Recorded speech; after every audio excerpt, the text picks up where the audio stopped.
All right, we're live. Welcome to episode 38 of What You Focus On Expands. And today we're going to talk about some out of the box strategies on wealth. I think anybody can do with a little more wealth.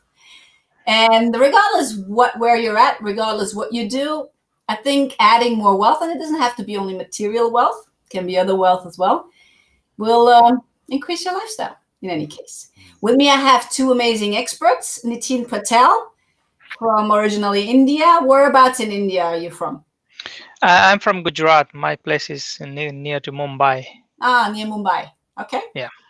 But now you're living in Yeah, UK, Milton Keynes. yes, UK, and we have Yeah. another expert from the UK. So it's the UK methods today, Simon Crowe. So can you tell us quickly a little bit about yourself, Simon? What is it that So, you do? so I'm Simon Crowe. I live in Clapham in South London, and I've been a coach for the last, I think it's almost 15 years. And what I'm really interested in talking about today is not just financial wealth, but sort of emotional wealth. So looking at spiritual and emotional wealth and talking about some of our strategies. And as you said, what we focus on expands. So talking about really where we put our attention. And then when we feel in those moments of lack and when we're feeling unwealthy emotionally and spiritually, how we can shift that. Oh, nice. Thank you. Super useful. I think anybody has had a situation where you feel a little bit lacking or a little bit out of sync with your emotional well-being. Cool. Thank you. What about you, Nitin? Can you tell us a little bit about what you do? Yeah, I've been working in IT for almost 20 years now, and for last 3 years, I've been starting my own entrepreneur journey, developing mobile applications. So I've been trying this for many years and failed probably 6 or 7 times to develop mobile application or web application. But now I found a formula or kind of strategy, I would call it, to know how to make it work, how to actually generate money using your mobile application, be it a fresh idea or if you're already physical business, how to convert that into the mobile app. So that's what I do. Ah, nice. So converting online businesses such as coaching, consulting, training into mobile apps Yeah, yeah. as a complementary service to your clients? Yes, complementary, and sometimes it can, because if you are in a coach, maybe you are, bound by physical locality. But if you go mobile app or web application, you can go worldwide, and your audience is unlimited. I got one client where I'm working for it. So I'm just mentoring them. They had a coaching business only in London, but now they are across the UK, and probably within 6 to 8 months they would go across the world. So Wow. that is what we are talking about. So. Yeah, initially they were thinking to have their complimentary service, but now their online business would be more than their actual physical business. Right. Very good. Okay. That's interesting. Thank you very much for Yeah, sharing. yeah, Yeah, I like what you said before. You said you failed 6 or 7 times. yeah. That's where you learn. Exactly. That's how you learn, but you kept going. You kept going. And here Yeah, you are, and now you're successful. And I think mobile apps is something personally I have been thinking about many times, but I was always putting it off because I was like, another construction site to open up. Let's postpone that. yeah. How about you, Simon? Have you ever thought of creating an app for what you do? Well, interestingly, I do exclusively coach online now. I don't have any face-to-face clients. And I do have clients across the UK and also globally. But I'm really interested to hear what Nitin has to say about a mobile app, because currently I use Zoom, and how his app would be different from me just connecting with clients through Zoom. How does it work? Yeah, Ah, so yeah, so Zoom comes into the picture once you have a client, isn't it? right. So Mm-hmm. I'm talking about mobile application to get actual client. Okay. If you don't know about that, Google Play Store and Apple App Store is one of the biggest search place where people do search. So to give you my example, I'm getting almost 300 lead from the App Store itself for my application. You You want to know, leave what, a day? in a month. Oh, in a month. 300, 300, and that to just just App Store optimize, and I'm not doing any marketing, no advertisement, no paid advertisement, nothing. Was Just from organic? so we have done App Store optimization and some content on my website, and that's where we got the leads. No, nice. Hmm. Strictly organic. No money involved. No money involved, yeah. And now think about if you can add up, let's say maybe £1,000 or maybe more on just advertising on App Store. Probably you can double or triple these leads. Okay, so just that we're talking about the same thing, Nitin. My understanding of a mobile app for let's say my business or coaching consulting business Yeah, would be to deliver some kind of programs or some kind of like interactions or kind of like how do you feel today, share what you're grateful for, anything like that, without being me involved, but just like a almost like a game a little bit.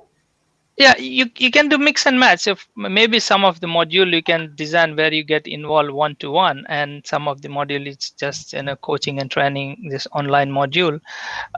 So if I give you my example where I have got couple of friends actually whom I am coaching right now. I got my this strategy in place where I teach them, and then maybe once or month or once or 15 days they come for me to get review what I have been taught them. I just review them whether they are doing right thing or not. So that's where. So probably you have set up your program right, and once they learn and they do, probably you can get involved into review or weekly or monthly.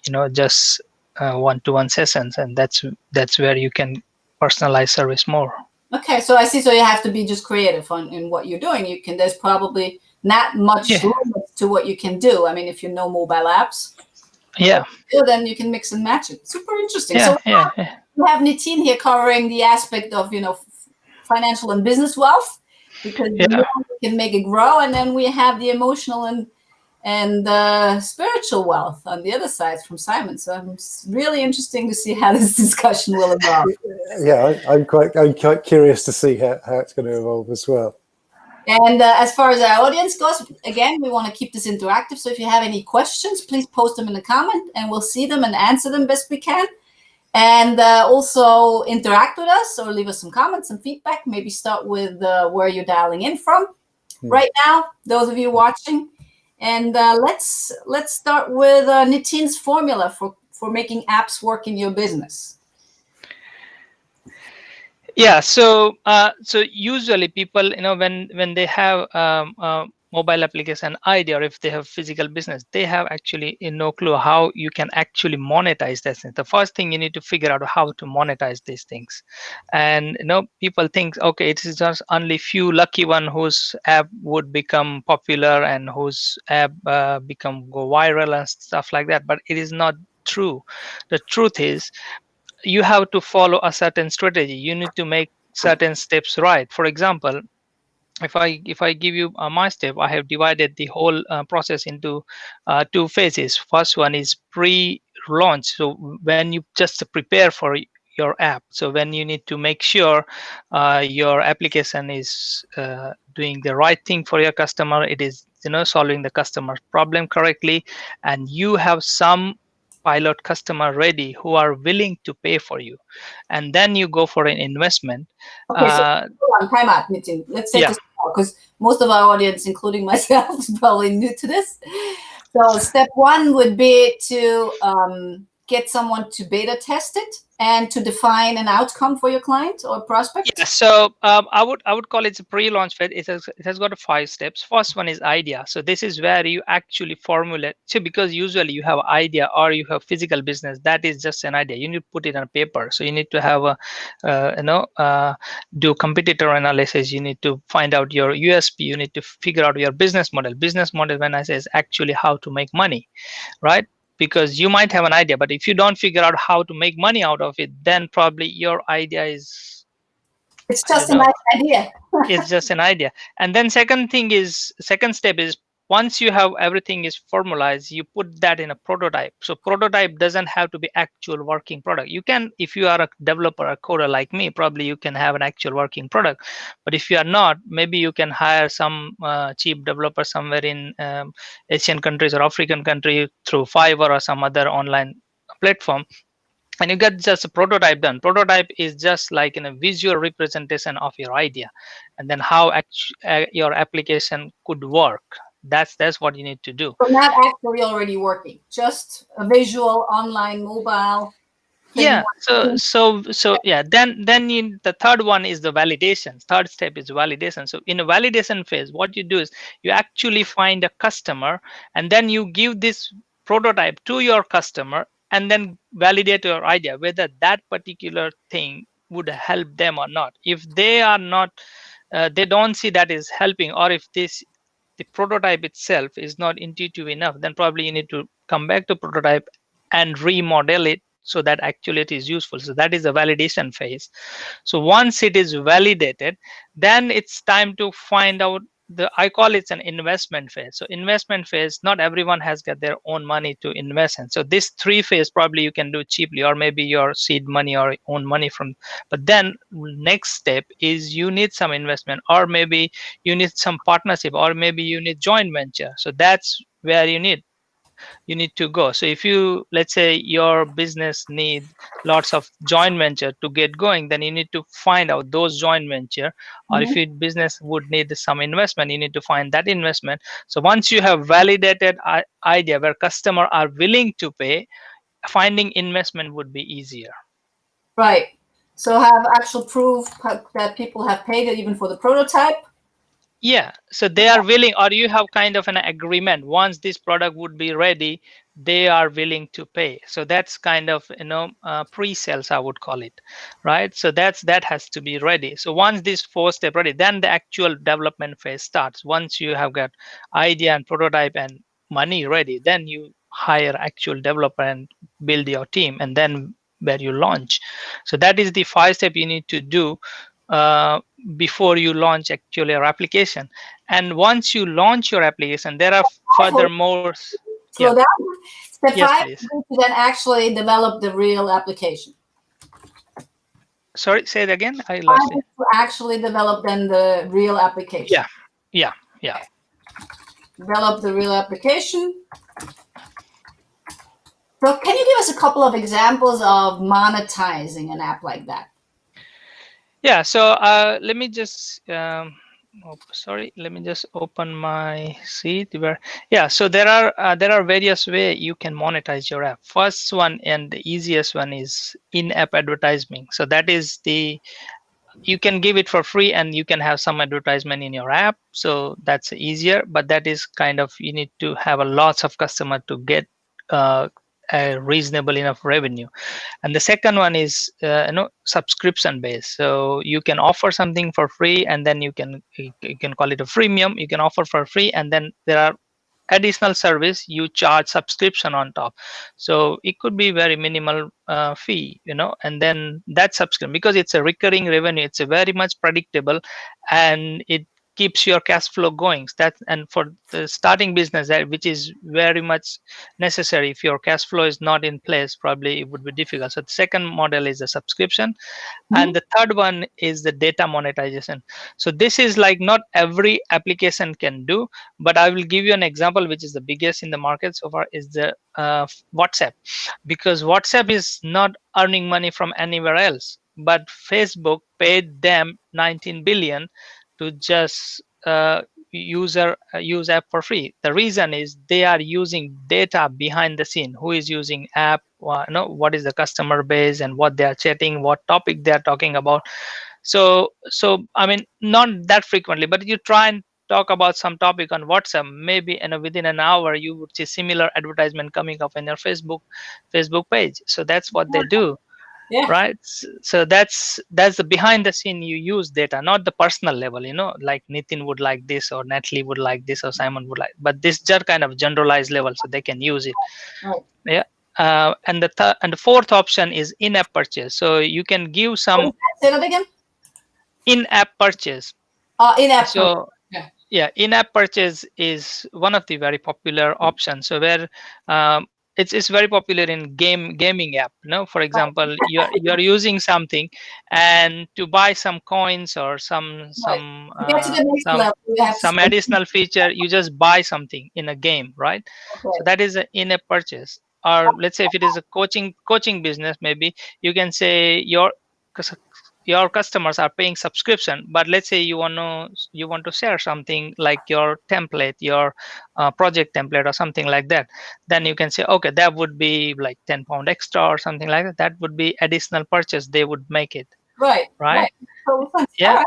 Let's take yeah. some time and interact with our audience. A couple of people joined. Do you have any questions about this? This is a very, very interesting approach, especially nowadays, because it doesn't require you to physically be somewhere. You can develop. Yeah, This is something you can cook up now, and you can yeah, work on it and develop it while you might be still in lockdown or wherever you live. I mean, whatever restrictions you still have, you can use this time to develop something like that and just put it on paper. So let's before we move to Simon, Nitin, what would be interesting for me to know is, so how much would we talk about? So step 1 to 4, up to the prototype. How much money do you think would be necessary that you need to, if you're not a web developer? Oh, if you are a net, oh, that is interesting. So if you because you need to learn all those things. If you don't know this thing, and if you hire somebody to do all these things for you, maybe it costs around 20 to 30,000 pounds. Depends on which area. Let's say you hire some programmer in London, probably would cost you 20 to 30,000 for 3 months or 6 months worth of work. But if you can do it all yourself, and you just learn something, all this from prototype to investment phase, then it won't cost you anything. It's just your experience and your work. Right. Yeah. Okay. And from investment phase onward, anyway, you will go for investment, and then you will hire a developer, right? So that is where it starts money. So literally, if you know all these steps like idea, prototype, validation, and investment phase, you can literally do with very minimal money, apart from your expenses or some stationaries or probably those things. Or go to India, for example, to get someone to develop Yeah, it. yeah, But but you got to be careful when you go to India or any Asian country for that matter. You need to be very careful that somebody who can understand how to communicate with them. yeah, So when you say how to communicate, it's not about language or culture. It's yeah, about what you want has to be communicated properly, and what they deliver. That you would be able to validate it. You would be it's a able to validate it. Yeah. right. All right. Thank you very much, Nitin. That's been very, very impressive in terms of your know-how. Yeah. Kudos. And Thank you. thank you for sharing this. This is Thanks, it's a Natalie. nice project to be working on. Even if you're not going up until phase 4 where you're going to put it into prototype, just think about Yeah. it. What would be a possible solution for you to solve some problems with an app for your clients? So basically, daily motivation could be one thing, or anything like that. All right. So if you have any questions, please ask. And let's move to Simon and talk about another aspect of wealth. So I'm really sort of curious to know how what I want to talk about could perhaps mesh with what Nitin is talking about, because what I've noticed is that stress is becoming a real killer. It's almost like smoking 20, 30 years ago. People are now suffering really badly in their health from stress. And I was wondering, maybe we can come up with some kind of an app that can help people be more focused on, I guess, how they are creating stress within their lives. When I think about stress, I think of it both externally or environmentally, so the things which cause us stress in our environment, but also the things which cause us stress and anxiety, which are on the inside. And if we think about externally, obviously what is stressful, what causes us anxiety externally, many of the things are within our control. It's often it's the habits that we're making, the choices that we're making about our lifestyle, etc. I think that when people don't sleep adequately, or don't eat nutritious food, or don't hydrate enough, or don't take exercise, these are all things which can contribute to the level of internal stress and anxiety. There's other areas like overwork and stuff, and people may feel, well, the nature of my work means I have to work very, very hard. and that's true. But it's then the ability to switch off. So yeah, we can work really hard, but then it's like, how do we then trigger that relaxation response? Okay. And So let's play this along. So you would develop an app to help people shift their focus on getting some relaxation time, on the good stuff that works in their lives, the stuff that works in their business. Yeah, and also align that with the kind of the inner process about where we're putting our focus and our attention. So I have a kind of model that I work with, which I call the CIA. It's not the law enforcement agency, where if you think about concentric circles, the C sits in the middle, and they're the things that we can control. So C stands for control, and then there's the outer ring around there, which is the I, and they're the things that we can influence within our lives.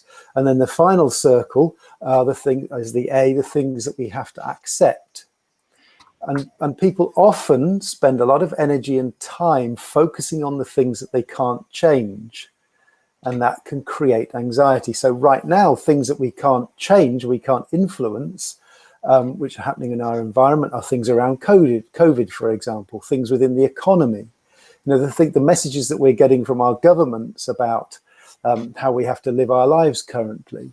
If we spend our time and focus worrying about those things, then it creates anxiety. So so let me rephrase: C is control, I is influence, and A? Accept the things that we need to accept. Right. And at the moment, there are certain things that we just have to accept. Okay, it's not easy, but we choose where we put our focus. Right. And what I'm recommending is when people feel stressed and anxious, is that they do the things which they enjoy, the things that trigger that relaxation response. Right. So take some exercise, spend some time in nature, eat some healthy food, spend some time with some nice supportive friends. That's a really good idea, Simon. And think about it. And I don't know, Nitin, if you agree with me as well, is that we know all these things, but we don't remember them daily, and we tend to forget and deviate to the default mechanism where we're just like complain and everything is so bad. So how about if there is a daily, would that be doable, Nitin? So from a developer point of view, remind people daily to focus on the bright side, focus on the good things, to shift your thinking, to be grateful, to all those things that we coach on day in and day out. Yeah, I think most of them think this possible. So if you develop some kind of routine app where you can focus on, and I think Simon is 100% right. So when he says people are not focusing on this other activity, they are 100% focusing on work. So definitely they would need something like a reminder on an alert or something like that, so that they can focus. Okay, is it time for go for a 10-minute walk, or just take a fresh breathing? I think it's very much doable, and it's very good idea, I would say. So imagine you woke up and the first thing you look, you check your apps, you check your WhatsApp, and you check your focus app. Like, what's the inspirational here now? Or throughout the day, maybe 2-3 more, without getting annoying and without putting too much time into it. Yeah. I mean, being reminded to check in where our focus currently is. So you mentioned gratitude and thoughts, etc. All those things. I mean, look, it's no rocket science. And they're all things that sit within the C, the things that we can control. We can choose what we think about. We can choose what we focus on. We can choose to be grateful. But the thing, and we can choose our decisions, and we can choose the actions that result from those decisions. Yes. But every minute we spend worrying about things that we can't control, they create anxiety. So some kind of an app or something which reminds you just to check in, where is your focus? Where are you placing your focus right now? I love the fact that Nitin mentioned breathing. We can just take a conscious breath at any moment. Just remember, nice breath there, just to go within, to focus on the present moment, to focus on our breathing. The body loves it when we take a deep breath. because it reminds that it tells the mind that we're in a relaxed state, because when we're anxious, we breathe very short breaths, take a deep breath, and it relaxes the body and tells the mind that we're in a relaxed state. And these are all things that sit within that C, those things that we can control. But the thing that happens is we often get distracted, or we have habits of focusing on the things that don't really serve us. So some kind of an app or daily reminder, or a reminder throughout the day which just asks us, where are you focusing? Asks us to take a breath, asks us to take a drink of water, asks us to go for a walk, but just reminds us that we are the ones that are creating our experience by the thoughts that we're having and the actions we're taking as a result of those thoughts. Yes. Seems like there's an opportunity here. There you go. I would like to add one thing here. I mean, Simon is right. People, they need to remind to breathe or something. But this is very interesting thing. So whatever is necessary for us to stay alive or for us to be alive is already taken care of. We don't need to focus on breath, or we don't need to focus on whether the sun is coming. We don't need to focus on whether heart. But at least we need to be aware of it. That is the what I would use. Heart is beating anyway, whether you focus it or not, it's beating, right? Breathing is going on, whether you focus on. But at least if you are aware of these things, then probably this kind of things will help you from anxiety or stress. That whatever most important for you as a body or you as a person is taken care. Only thing is you need to be aware of these things, right? You need to be grateful of this thing, and just need to give it the time to flourish naturally. So you, Simon is right in saying that you go to nature for a 15-minute walk, or maybe get a fresh air, or eat healthy food. That's what you need to do. Yes, 100%. Yes. So let's take this with us. This idea of creating a focus app. And perfect. Possibly, create it together. I don't feel like doing all the work myself.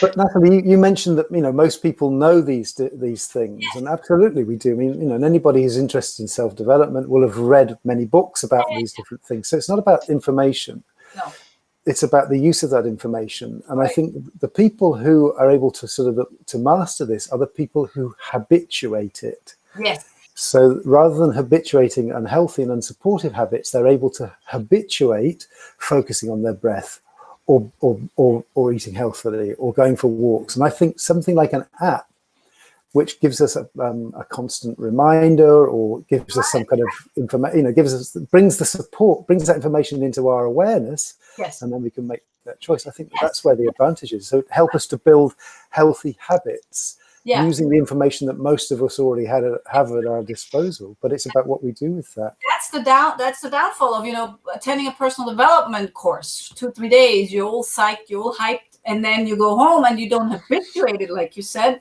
And what happens is you forget, and then maybe 2 years later you remember. I already heard this.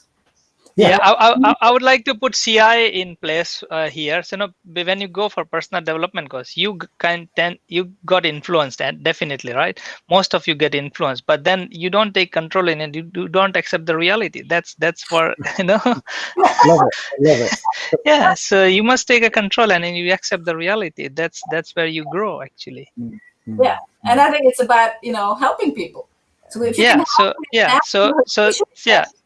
influence is done, so probably control is where app can help, and then once control is in place, you would definitely accept it. So that's probably new CIA. Nice. Yeah. Very nice. New CIA. Christelle Pio said it's the difference between knowledge, theoretical, and skills, practical. Yes, exactly.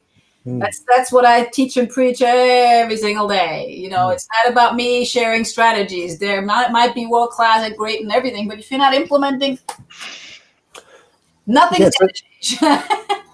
So something I've also noticed is that when we join in community and we share our experiences with other people and feel supported by others, that can also really support us in building healthy habits.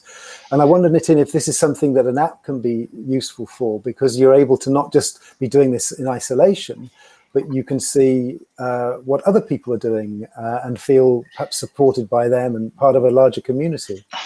Yeah, I think community is the best way to go about it, because that is where people get more influence, and people tend to become more responsibility. That's a good way to go for it. Yes. No, you cannot do things in isolation, because anyway you live in a world. So if you build some kind of community, it's even better. Yes, 100%, of course, and you can hold yourself accountable. That creates a habit again. Yeah, you will get accountable. And anyway, if you are in alone, probably you tend to not be that accountable. Once you are in community, once you know that people know these things, then probably you would be more accountable. Sure, Yes. I mean, we're social beings. That's one of our large drivers, and I think that's another value that the app can bring, is it can connect people. So we all have our own individual phone, but if through the app we're able to find out what people are doing in different countries and different spaces, and feel part of a community, I think that's a really strong. Again, that's absolutely something which is important for mental and emotional health, is that we feel the support of others. We feel connected to something which is greater than ourselves. Yes, 100%. So let's do this. I'm going to make a call to action here. So who would like to co-create that focus app with us? That's a great, yeah. Mark the date. This is the birth of the focus app. Yeah, hopefully someone with £30,000 to invest, as we learn. We'll negotiate that really hard with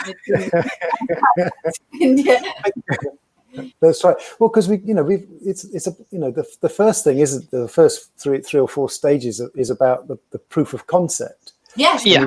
If you can create something and show that there's a demand for it, and show that people are actually using it and getting benefit from it, then people are much more likely to invest, because they've seen that this is something which is already has got legs. Exactly. Even investors, if you can create a community of, let's say, 100 people that are sharing this and contributing and figuring out if this is worthwhile with their communities, that would work. All right. Definitely, yeah. If you can reach 100 users, for example, one of my app, I just created app in 15 days, and then just given it to my friends and family, and then lots of people started using it. Now I got 100,000 downloads in that app. Yeah, exactly. Well, I'm sure between the three of us and anybody else who wants to come on board, we have a network of well over 100 people. I mean, that would be, and if we could get people using it, yeah, and everybody can contribute with ideas, like, okay, this is what I do daily. This would work. Something really quick. No, it's very good at, if we have a community of 100 people, probably that could become a focus group, and we know if it works for us, we know it's going to work for everyone else. Yeah. Well, one thing I know is it works for me, in the sense that I have, it's complete belief in the concept, because it's something which I use daily. It's gone from the theoretical into the habituated. And you ask any coach and trainer out there, they would probably agree with us. Totally, yeah. All right, so that was a really interesting co-creative session. We're developing a business model that is actually going to work. Yeah, sure. Nice. Thank you very much for contributing and sharing. Let's end this with, what would you set the intention for this week? It's Monday. What kind of an intention do you have for this week? Can be a word, can be a favorite quote of yours. What would you like to share to end this round? Even people watching can leave your favorite quote, your favorite word, to set the right intention, because it's all about the frequency that you put out there. Mm-hmm. Intention for the week. Yeah, so I would say responsibility. You take a responsibility, but everything happening around you, you might not be able to take all the action, but you just feel yourself responsible. That's the biggest thing for me. You might not be able to do everything which is necessary to do, because everybody has got physical and mental and economical limits, but at least you feel responsible for things. Then probably that would be the first step to act on everything for you. 100%. Responsibility is where it all starts. Yes. Yeah. Nice. What about you, Simon? Well, what's been really current to me at the moment has been the power of vision. So I would say, always think about, we'll start with a vision. And whenever I feel challenged, what I do is, rather than worrying about the challenges, I step into the vision of what it is I'm trying to achieve. And then I look for solutions from that place rather than from a problem-solving perspective. Yes. But to step into the power of vision, the energy of the final created state. I find it a really, really powerful energy. Yes, very, very true. Puts you automatically in a different zone, not in the stuckness of facing a problem. Nice. For me, it would be opportunity, because this time here is so amazing what's been happening. I mean, for my business and others that I've been accompanying and watching, incredible. And it's again what you focus on. That's something that I really would like you to consider if you're watching this. We live in one of the biggest times of opportunity right now. This would have never happened probably if it wasn't for the C virus, I've been told I'm not supposed to mention it because again, opportunity. All right.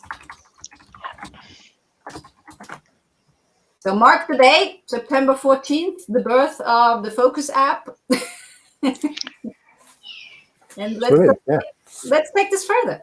Okay. Yeah. Thank you, guys. It's been an amazing session, and looking forward to, working with you on a more closer level. Brilliant. Thank you. Definitely. Thank you. Thank you, Natalie, for having this opportunity. Yes. Yeah, great. Thank you. Thank you, Simon. Thanks, Nitin. It's great. Thanks.